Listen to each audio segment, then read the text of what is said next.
3. qismi.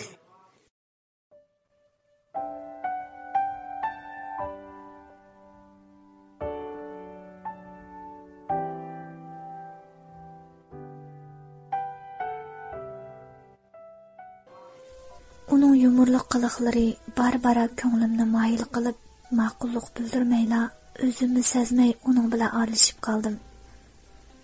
Yangi yil kirib, bizga besimla bek oshqila turdi. Kech kunduz degdek takrar qilatdik. Kunda degdek sinoq imtihon beratdik.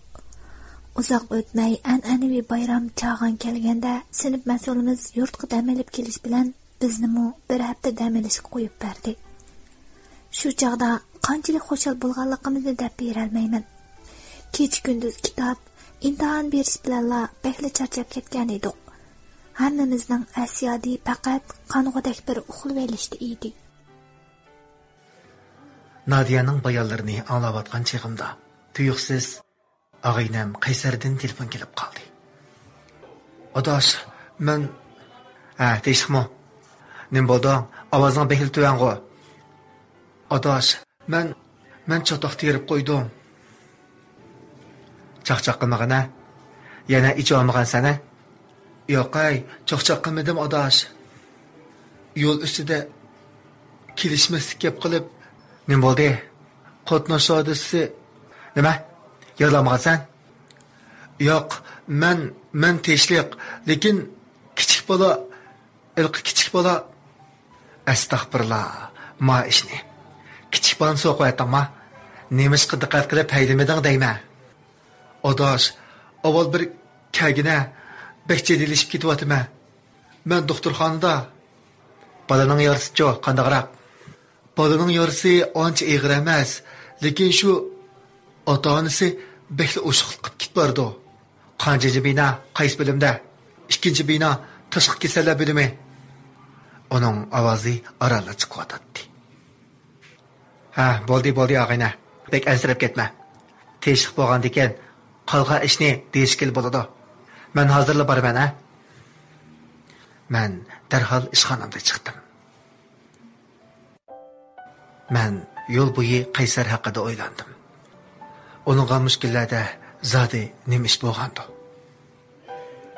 Yaqindan buyon uning yurishtirishlari biroz g'alati turamdi qandaq. U prov og'ili 5 yil bo'lay deb qoldi. Mushu kamgacha bir haqiqatda muqatnash hodisa sodir qilib boqmagan edi. Haras. Texi tunugun akşam menga bir talash shartlarni qo'yib o'ltirib ketgan-ku. Ma'udotligimni. Uningga ma'qullik bildirgicha qattiqroq turib, zodi nima ish yuz berganligini bir so'rab olgan bo'lsam-chi. Yaqin og'ayni, do'st turib, dardlarga darmon bo'lamsam, men qandoqmi yaxshi do'st bo'la olayman?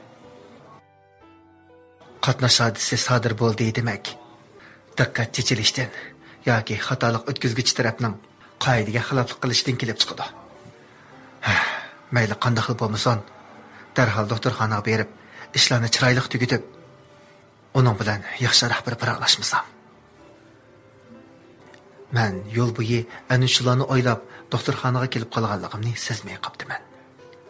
Taksidan oldirib tushibla doktorxonaga kirdim. Degandek, 2 bino oldida Qaysar 40 yoshlar chamasidagi bir er bilan hadab talash-tortish qilyotdi. Men berib ularning munozirasini to'xtatdim. Hamda Qaysardan voqeaning haqiqiy tafsilotini o'qdim.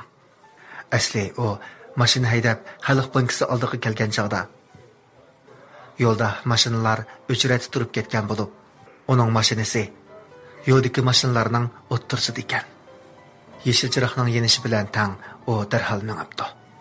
Kim bilsin, mashinalar intayin ko'p ahvolda amdila kechlik ko'rsatdan yongan bir o'quvchi rishatkini otlab o'tib, yeşil chiroq yong'icha yo'ldan o'tib aldirab, Qaysarning mashinasiga so'qilib ketibdi.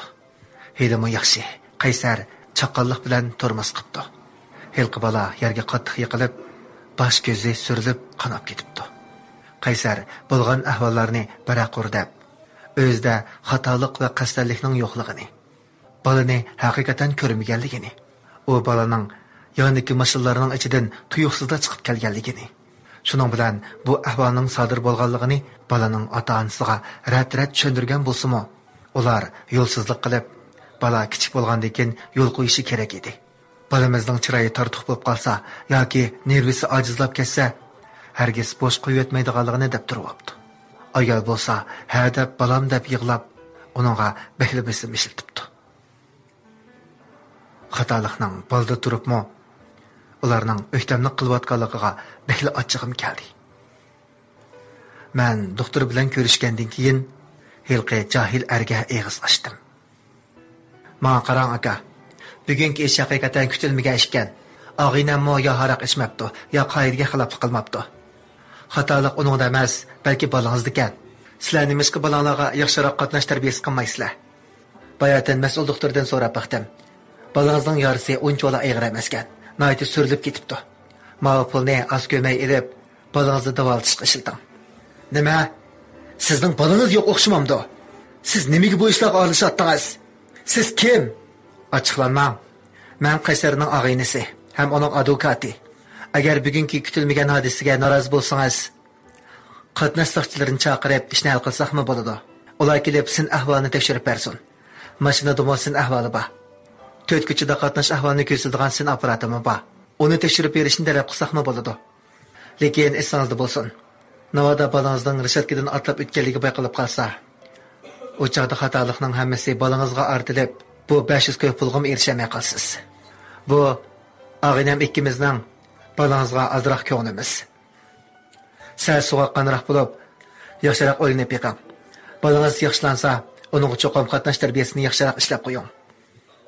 Mening bu gaplarim hilqa erga ta'sir qildimi? Kayfiyati sal bo'shagandek qildi. U bir haza o'ylangandan keyin asta pulni ilib boshlashdi. Qaysar bugungi ahvollardan behlacha dilishib ketgan edi. Bu ishlarsizmi uning kayfiyati ancha yaxshi emasdek turadi. Men planim bo'yicha uni ilib ikkimiz doim birga boradigan hilqa qavoqxonaga bordim. Hamda xoli bir ayrimxonaga kirib o'tirdik. 10 minutga barmay buyurtmalar tayyor bo'ldi. Men beshni sangiltib turgan Qaysarga bir rumki tanlab uningga eg'iz ochdim. U dastlabda so'rg'alarimga javob bergisi yo'qdek o'tirdi. Bir haza sukutdan keyin u birdillah beshini ko'tarib rumkini qo'liga oldi-da, gupli qilib haraqni ichib bo'lgandan keyin qo'rmaga eg'iz teggach javob qaytardi.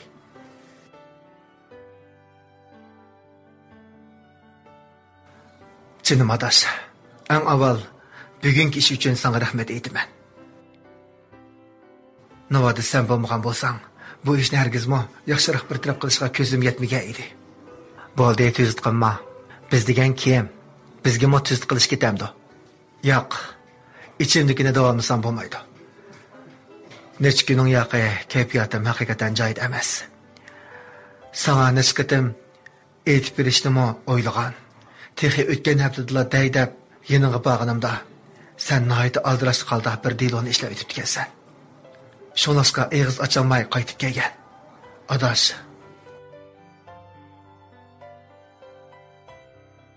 O nihoyat tuvan kayfiyatda so'zlashni boshladi.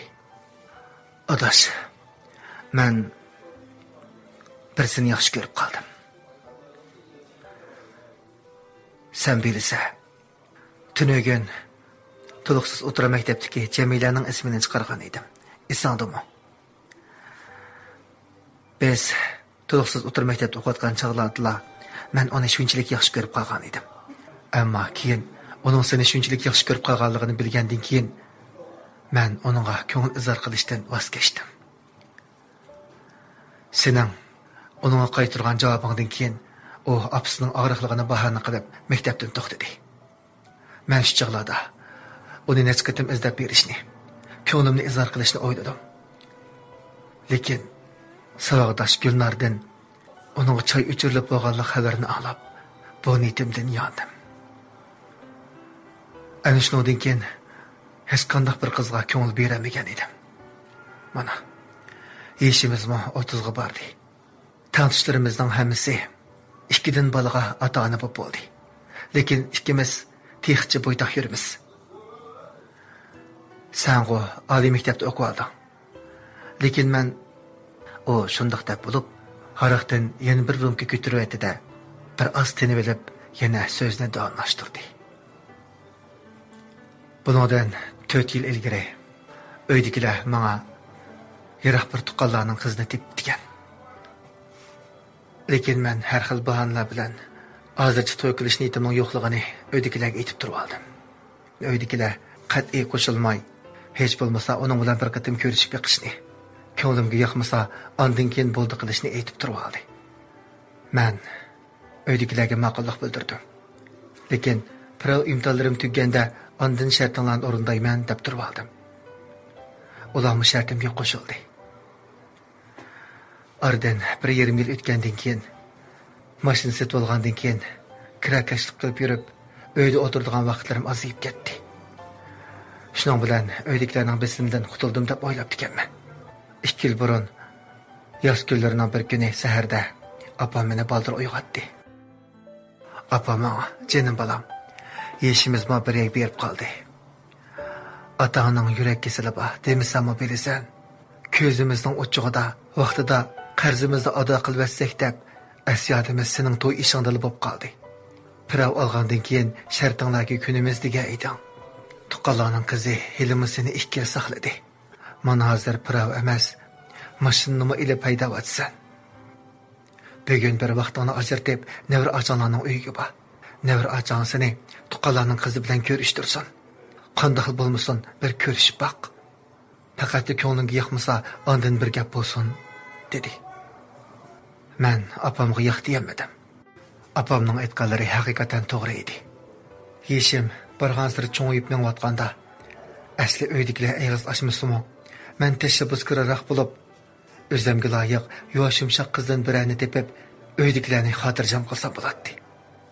Lekin adash, tunji muhabbatni unutmoq bek taskan. Men opamga ma'qullik bildirib, nevra achamlarning uyiga bordim. Nevra achamlarning uyiga borganimda, u allaqachon o'tirishadigan o'rnimni bekitib o'tdi ekan. Shunda qilib oralashtirish bo'yicha Sevgi qahvaxonaning ayrimxonasida tuqqallarning qizi bilan ko'rishdim. U shu chog'da o'zi yolg'iz kelmasdan o'zining eng yaqin bir do'stini bila boshlab ketdi ekan. Biz amlatni tunishgan bo'lg'achqa ko'ngildagidek ichilib o'tirib ketamadik. Nevra achamning o'zira tashabbuskor bo'lib erkin ixtiyor o'ltiringlar deb qayta chekilishidan keyin biz o'zira tunishlik berishib ancha-muncha paranlashgan bo'ldik. Shunda qilib biz oddiyni paranlar bilanla bu qatim ko'chirishni oxirlashtirdik. Men qaytib borgandan keyin qaytib kelishim bilanla opam bugungi o'chirish qandaroq bo'ldi, ko'nglingda bir asan bo'ldimi deb mendan so'rab ketdi. Men aniqli bir narsa devatsam opamni ochiqlab qolmasin deb o'zimning uning bilan texi amdilat tunishganligimni, yaxshiroq bir o'yinni boqqandan keyin ondan javob berdiganligimni bildirdim. Men haq o'chirishni allaqachon yodimdan chiqarib etgan edim. Kirag'imga otgan bir tushliki, tuyuqsizlar yo'l yoqasida mugdab o'tirgan bir qizni o'chirib qoldim. Men texi o qizni mashina saqlayotgan qiz bo'lish kerak deb o'ylab qolib ekanman. Lekin endi o'ylab baxsam undaq emas ekan. Mashinani to'xtatishim bilan u menga lapida qarab qo'yib mashinaga chiqdi. Uningdan nega bordiganligini so'radim. U nega boshlab borsa bo'laverdiganligini, mumkin bo'lsa hali jimjitroq bir yerga boshlab berishimni aytdi. Shuning bilan men uni poyezd stansiyasining sharqidagi ko'l bo'yiga boshlab bordim.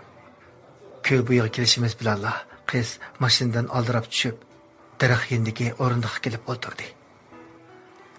Men uning g'amkin kayfiyatiga qarab, bu ahvolda bir chatoq teri olmasligidan ansirab, uningga biroz hamroh bo'lishni o'yladim. Hamda mashinadan tushib, o'rindiqqa kelib o'tirdim. Men avval o'zimni uningga tanishtirib, uning ismini, uning zoti nimish bo'lganligini so'radim. U savollarimga qat'iy javob bermadi.